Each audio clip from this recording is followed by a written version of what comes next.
Halo, apa kabar semuanya? Semoga kalian semua sehat. Kali ini si Bray akan membahas alur cerita film berjudul Damage. Film ini dibintangi oleh Steve Austin yang pastinya akan menyajikan adegan-adegan yang sangat brutal. Yang mana di film ini ia berusaha untuk menebus kesalahannya kepada anak dan istri dari orang yang telah ia bunuh. Bagaimana alur ceritanya? Mari kita saksikan sampai selesai.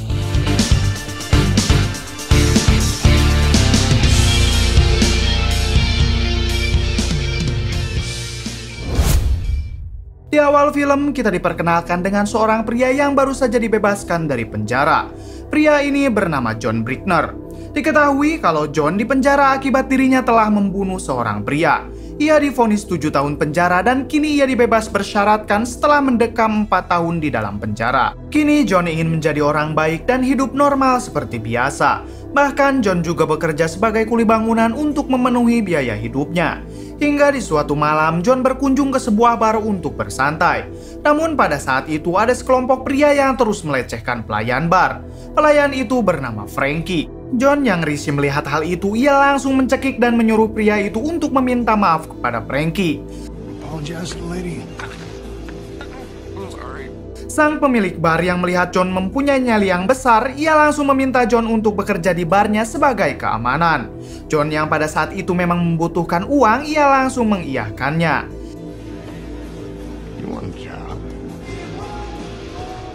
Kini John mempunyai 2 pekerjaan. Di siang hari ia bekerja sebagai kuli bangunan dan di malam harinya ia bekerja di bar. Suatu malam terjadi keributan antar 2 orang pengunjung bar. John langsung memisahkan mereka dengan cara baik-baik. Namun setelah itu mereka membuat kekacauan kembali, hingga pada akhirnya John menghajar mereka.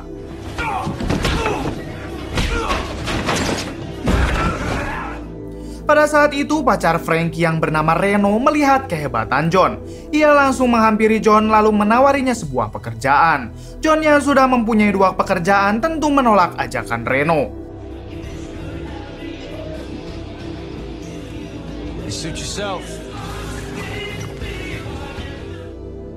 Esok harinya setelah John bekerja, ia dihampiri oleh seorang perempuan yang mengajaknya untuk mengobrol. Diketahui kalau perempuan itu bernama Veronica. Ia adalah istri dari orang yang telah John bunuh di masa lalu. Ternyata Veronica lah yang menyabut tuntutan John dari 7 tahun penjara menjadi 4 tahun saja. Di sana Veronica menjelaskan kalau ia membebaskan John yaitu untuk membantu dirinya mencarikan uang sebesar $250.000. Uang tersebut akan ia gunakan untuk biaya operasi anaknya yang mengalami gagal jantung. Dan Veronica sangat berharap kalau John bisa membantunya. John yang merasa saat inilah waktu yang tepat untuk menebus kesalahannya, ia mencoba menyanggupi permintaan Veronica. Saat di rumah, John menghitung uang tabungannya selama ini. Namun tabungannya tentu masih sangat jauh untuk bisa membantu anak Veronica. Malam harinya saat John di bar, John bertanya kepada Frankie tentang keberadaan Reno, yaitu orang yang pernah menawari John pekerjaan. Hingga pada malam itu juga, Frankie membawa John untuk menemui Reno. Di sana, Reno langsung membawa John ke suatu tempat, yang ternyata John ditawari Reno untuk menjadi petarungnya. Setelah mengetahui pekerjaannya, John memilih menolak dengan alasan ia tidak berminat menjadi petarung. Hey, well, you gotta earn that fight. Esok harinya, John menemui Veronica lagi. Di sana, ia meminta maaf karena ia tidak bisa mengumpulkan uang dengan cepat. Mengingat ia juga mantan napi yang sulit mendapatkan sebuah pekerjaan yang layak. Mendengar hal itu, Veronica sangat kecewa. Yang padahal saat John di penjara, ia sering mengirim surat kepada Veronica dengan mengatakan akan menebus kesalahannya dengan cara apapun. Dan jika pada saat itu John tidak membunuh suaminya, tentu keadaannya tidak seperti ini. Tak berselang lama, anak Veronica keluar dari kamarnya karena mendengar ibunya sedang marah-marah. Saat itu juga hati John langsung luluh ketika melihat anak Veronica yang sangat mengkhawatirkan. Ia langsung berjanji kepada Veronica kalau ia akan terus berusaha mencari jalan keluar untuk mendapatkan uangnya. Esok harinya ketika John bekerja, ia dimarahi oleh kepala proyek karena dianggap lelet dalam bekerja. Bahkan si kepala proyek langsung memecat John pada saat itu juga. Namun tiba-tiba si kepala proyek itu terkena serangan jantung sampai tak sadarkan diri. John yang melihat itu langsung mencoba memberikan pertolongan pertama kepadanya. Hingga akhirnya si kepala proyek masih bisa selamat dari serangan jantungnya. Malam harinya terlihat sedang ada pertarungan sengit, yaitu petarung Reno yang akan bertarung melawan dua petarung lainnya. Sayangnya baru saja menyelesaikan pertarungan pertama, petarung Reno mengalami cedera. Dan sepertinya ia tidak bisa melanjutkan pertarungan selanjutnya. Namun tiba-tiba datang John menawari Reno untuk menggantikan petarungnya bertanding. Reno yang sudah tidak memiliki petarung lagi akhirnya memakai John untuk menjadi petarungnya. Namun pemimpin pertandingan yang bernama Deacon mengatakan kalau Reno akan didenda karena telah mengganti petarungnya. Karena di perjanjian awal petarung Reno akan bertanding melawan dua orang. Reno langsung mengatakan kalau ia akan melipat gandakan taruhannya dan Deacon akan mendapatkan bagiannya. Akhirnya Deacon setuju, dan Deacon akan mengadukan John dengan petarung bernama Wolfie. Namun manajer Wolfie meminta Reno untuk membayar hutangnya dulu, karena Reno diketahui sudah memiliki hutang yang cukup banyak kepadanya. Reno menjawab kalau hutangnya akan dimasukkan ke dalam taruhan dan jika petarung Reno menang, maka hutangnya lunas serta manajer Wolfie cukup membayar sisanya saja. Singkat cerita, pertarungan John dimulai.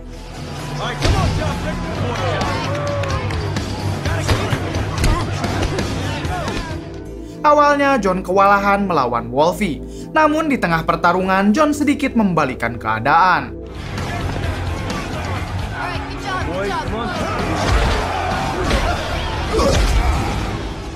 Hingga pada akhirnya John berhasil mengalahkan musuhnya. Setelah itu John mendapatkan bayarannya dan ia juga tidak lupa memberikan sedikit uangnya kepada petarung Reno yang tadi mengalami cedera. Esok harinya terlihat John sedang lari pagi untuk menjaga kebugarannya. Namun saat kembali ke apartemennya, ternyata di sana sudah ada Reno dan Frankie. Reno langsung mengatakan tujuannya, yaitu mengajak John untuk bertarung kembali. John yang membutuhkan uang yang banyak tentu langsung mengiyakannya. Kemudian mereka menemui Deacon, si pemimpin pertandingan. Di sana mereka meminta Deacon untuk membawa John bertarung dengan sang juara bertahan. Karena jika John bertarung dengan sang juara bertahan, mereka bisa langsung mendapatkan uang yang sangat banyak. Namun Deacon mengatakan kalau pertarungan itu bisa dilakukan jika Reno mempunyai modal besar untuk taruhannya. Dan Deacon tidak akan meminjamkan uangnya kepada Reno, mengingat Reno mempunyai banyak hutang kepada orang lain. Reno yang tidak memiliki banyak uang tentu membuat dirinya sedikit bingung. Pada akhirnya Reno membawa John untuk menemui kenalannya yang berada di dekat dermaga. Terlihat orang-orang di sana sedang melakukan pertandingan. Bahkan para petarung itu dikelilingi oleh anjing liar. Reno menyuruh John dan Frankie menunggu sementara dirinya menemui kenalannya yang bernama Nestor. Saat Reno mengatakan ingin meminjam uang kepada Nestor, Nestor langsung menyuruh kedua anak buahnya untuk menghabisi Reno. Yang ternyata Reno sudah memiliki banyak hutang kepada Nestor. John yang melihat itu langsung menghampiri Nestor sembari mengatakan kalau dirinya bersedia bertarung dengan petarung Nestor. Bahkan jika ia kalah, ia yang akan membayar hutang Reno.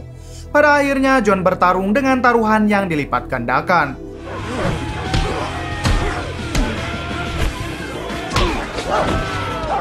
John terlihat kewalahan melawan petarung Nestor. Namun pada akhirnya John berhasil memenangkan pertarungan tersebut.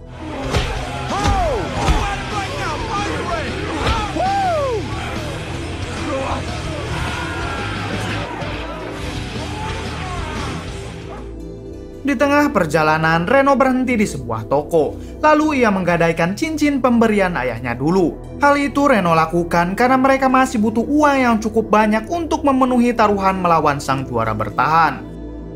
Setelah itu, John pergi ke rumah sakit untuk menemui Veronica. Di sana, John semakin merasa bersalah ketika melihat anaknya yang sedang terbaring lemah. John berjanji kepada Veronica kalau dirinya akan sesegera mungkin untuk mengumpulkan uangnya.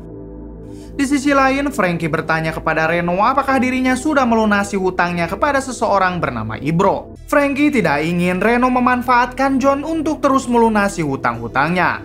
Reno malah mengatakan apakah Frankie menyukai John.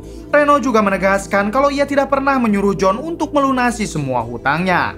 Esok harinya, mereka yang belum banyak memiliki uang memaksa John untuk terus bertarung agar uang mereka terus berlipat. Hal itu tak lain agar John bisa bertarung dengan sang juara bertahan. Beberapa musuh John berhasil ditumbangkannya. Bahkan nama John kini sudah mulai terdengar di dunia tarung bebas. Namun karena John terus saja memenangkan pertarungan, sekarang tidak ada yang mau lagi bertarung dengan John. Suatu malam, John menghampiri Frankie. John bertanya kenapa Frankie bisa berpacaran dengan Reno. Frankie menjawab kalau ia sebenarnya hanya menganggap Reno adalah seorang kakak, begitupun sebaliknya. Di sini Frankie juga mengatakan kalau dirinya mempunyai hutang budi kepada Reno dan karena hal itu Frankie selalu bersamanya. Healthy people, they take enough. Guess I can understand when you put it like that. Di sisi lain, Reno sendiri ternyata sedang berjudi. Namun pada saat itu ia dihampiri oleh anak buah Ibro yang kita tahu Reno memiliki hutang yang sangat banyak kepada Ibro. Di sana anak buah Ibro mengancam kalau Reno tidak melunasi hutangnya dalam seminggu maka ia akan menghabisi Reno dan juga Frankie. Now you're late. That way we don't have to go through the hassle of trying to collect. I said he doesn't have any money. Why don't you just let me kill him? Come on, I'm gonna need more time than that. Come on, I'm gonna need more time than that. Esok harinya, Reno yang kini terdesak oleh hutangnya kepada Ibro, ia membawa John kembali untuk bertarung dengan petarung Nestor. Pada saat itu, John akan bertarung dengan petarung Nestor yang bernama Yayo. Yayo merupakan mantan tentara yang berasal dari Meksiko. Pertarungan sengit pun terjadi.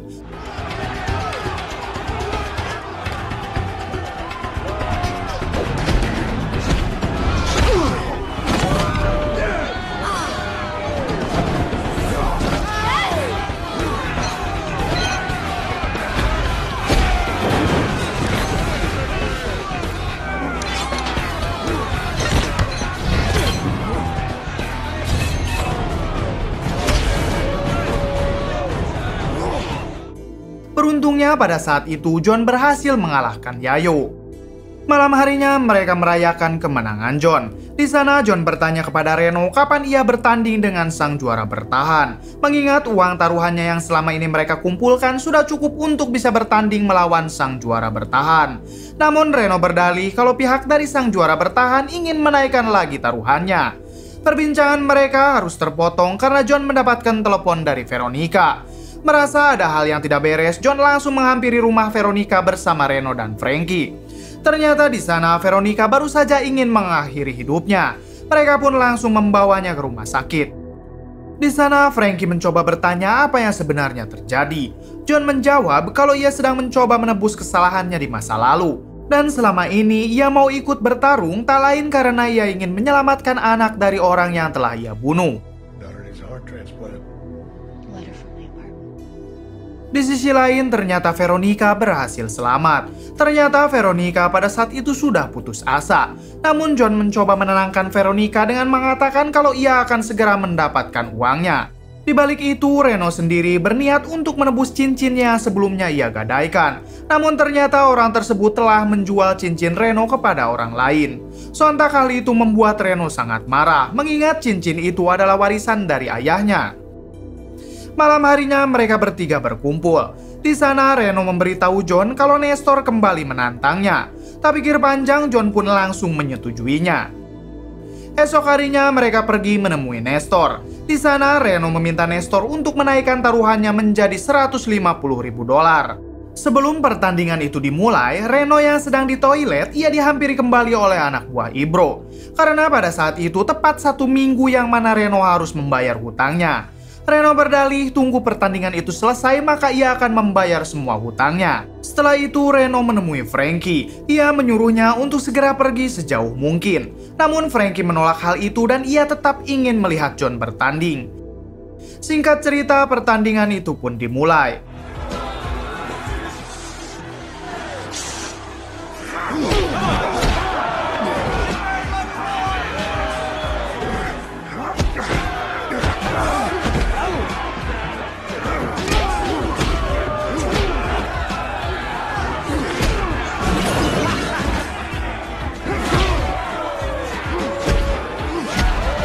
Hingga pada akhirnya John berhasil melumpuhkan lawannya. Namun sayangnya pertarungan itu bisa dihentikan ketika Nestor sudah mengaku kalah. John terus menghajar musuhnya agar Nestor cepat menghentikan pertandingan tersebut.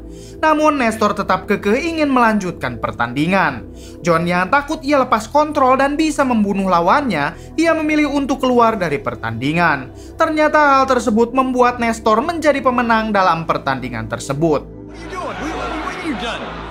Tak lama kemudian, John dan Frankie menemukan Reno yang baru saja dihajar habis-habisan oleh anak buah Ibro. Dan Reno mempunyai 2 hari sebelum dirinya benar-benar dihabisi.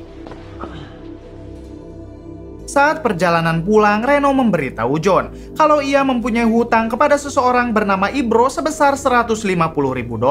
Frankie mencoba menjelaskan kembali kalau sebenarnya hutang itu adalah hutang Frankie yang telah diambil alih oleh Reno. Esok harinya, saat John sedang di sebuah kafe menikmati secangkir kopi, tiba-tiba ada sekelompok orang yang ingin membawanya pergi. Ternyata John dibawa untuk menemui seorang kakek tua.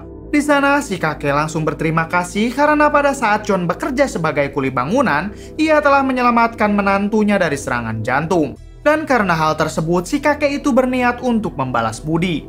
Awalnya John menyuruhnya untuk melupakannya saja. Namun karena si kakek itu memaksa, akhirnya John mengatakannya sejujurnya kalau ia sedang ingin menyelamatkan seorang anak kecil yang mengalami gagal jantung. Dan untuk biayanya sebesar $250.000. Namun John hanya meminta $150.000 karena ia akan melipat gandakan uang itu dengan sebuah pertandingan. Mendengar hal itu, si kakek itu bertanya kepada anak buahnya apakah John petarung yang bagus. Dan anak buahnya mengatakan iya. Dari perbincangan mereka, akhirnya John sadar kalau si kakek yang ada di hadapannya adalah Ibro. John langsung bertanya apakah Reno mempunyai hutang. Dan Ibro menjawab kalau Reno mempunyai hutang sebesar $150.000. Di sini Ibro langsung menyuruh John untuk memilih uang sebesar $150.000 atau hutang Reno dianggap lunas. John yang kini menganggap Reno adalah seorang teman, ia memilih untuk melunasi hutang Reno saja. Namun karena Ibro juga kasihan dengan anak kecil yang sedang diperjuangkan oleh John, ia bersedia memodali John untuk bertanding. Well, not mine. These matters are completely separate in my mind. Setelah kembali ke rumah, Reno yang sudah mengetahui kalau hutangnya telah dilunasi oleh John, ia sangat berterima kasih. Tiba-tiba Reno mendapatkan telepon dari Deacon kalau ada seseorang yang sudah membayar biaya taruhannya. Hingga John bisa bertanding melawan sang juara bertahan. Dan orang yang membayarnya itu tentu adalah Ibro. Tak hanya itu saja, ternyata Deacon juga bersedia memberi pinjaman kepada Reno untuk menaikkan taruhannya. Dan John tentu langsung setuju. Singkat cerita, pertandingan John pun akan dimulai. Lawannya merupakan juara bertahan bernama Sharp. Di sana, Sharp beberapa kali terus menyudutkan John. Namun John tetap berusaha untuk terus mengalahkan lawannya.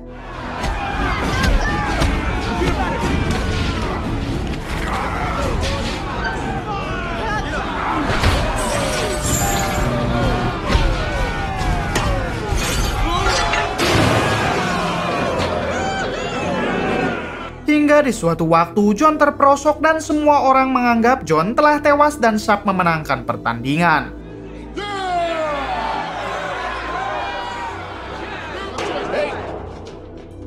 Namun ternyata John berhasil bangkit. Hingga pada akhirnya John berhasil mengalahkan sang juara bertahan.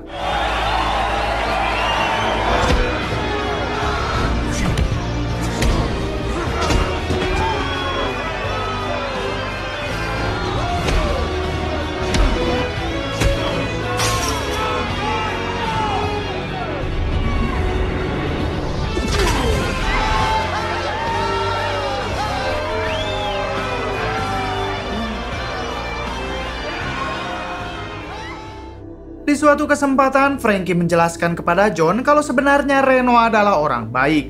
Frankie bercerita kalau pada waktu dulu ia merupakan budak dari Ibro. Reno yang pada saat itu melihat Frankie diperlakukan tidak baik oleh Ibro, ia langsung membeli dirinya agar terbebas dari Ibro. Dan hal itu yang membuat Frankie merasa hutang budi dan Reno menjadi banyak hutang. Setelah John mendapatkan uangnya, esok harinya operasi anak Veronica langsung segera dilakukan. Di sana, Veronica sangat berterima kasih kepada John yang telah mau membantunya. Tak lama kemudian, Reno dan Frankie datang ke sana. John langsung memberikan cincin yang dulu pernah digadaikan oleh Reno. Kemudian film pun tamat. Bagaimana menurut kalian? Kisah yang dapat kita ambil dari film ini salah satunya adalah teruslah berbuat baik maka Tuhan akan selalu memberimu jalan. Mungkin cukup sekian dari saya, mohon maaf bila banyak kesalahan. Salam Bray Movie.